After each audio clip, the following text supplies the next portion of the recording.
चला तर या आज मी दुपारची घेतली मुगांची भाजी बनवायला बघा. मस्त कांदा टॅमॅटर मारून घेतला ना, मग त्याच्यात मूग आणि शेकटाची शेंग टाकली. आज काय ना भाजीत मी खोबरा बिबरा टाकणार नव्हतं का, आता खोबरा माझा खपलाय. आता पनवेलला जाईन तेव्हा घेऊन येईन एकदा. पण भाजी मस्तच झालती हा, अशी जारजारच झालती. मग इकडे घेतली माझ्यासाठी उकर बनवायला चिंबोऱ्याची. मस्त त्यांना लवंग्या मिरच्या टाकायच्या अशा पक्क्या, लसूण हळद आणि तेल आणि नुसताच पाणी टाकायचा आणि उकरून घ्यायची. मस्त लागते तशी उकर खायला. हे बाबू आमचा ना चड्डीनच मुतला होता, तर त्याला चड्डीच नव्हती घालायला. तर मी मग स्वराची चड्डी आणली ना, त्याला घातली. मग इथं ब्लाऊज पीस होता ना, त्याला बरं बाबूला बरं पटकन मी चड्ड्या शिवते, थांब बरं. मग मस्त ते ब्लाऊज पिसाच्या ना 2 चड्ड्या झाल्या त्याला. बाबू पण रास खुश झालाय बघा. त्याला घातल्यावर ना रास खुश.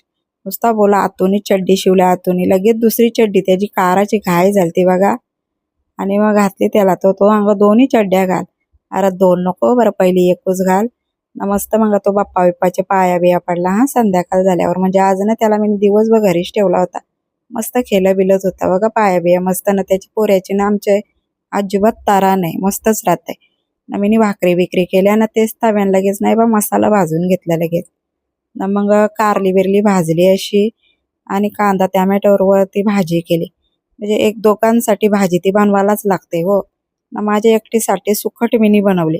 आता अख्खा आठवडा ना नुसता उपासांचा ज्याला मना कटाला आलता, तेव्हा अशी सुकट आणलेली होती ना, ती मी बनवून घेतली. मग अशी ती डब्यान ठेवतो मी फ्रीजमध्ये भरून, खराब नाही होईना, मस्त राहते. मग अशी हिरवे चटणीवाली सुकट मस्तच झालती. मग रात्रीचा जेवलो बिवलो ना, बसलो मग मशीन. तनूच्या मेहंदीसाठी ना तिला बरं प्लाझो सेट शिवते. मस्त मेहंदी कलरचाच कपडा आणलेला. बसलो का लगेच होते शिवून.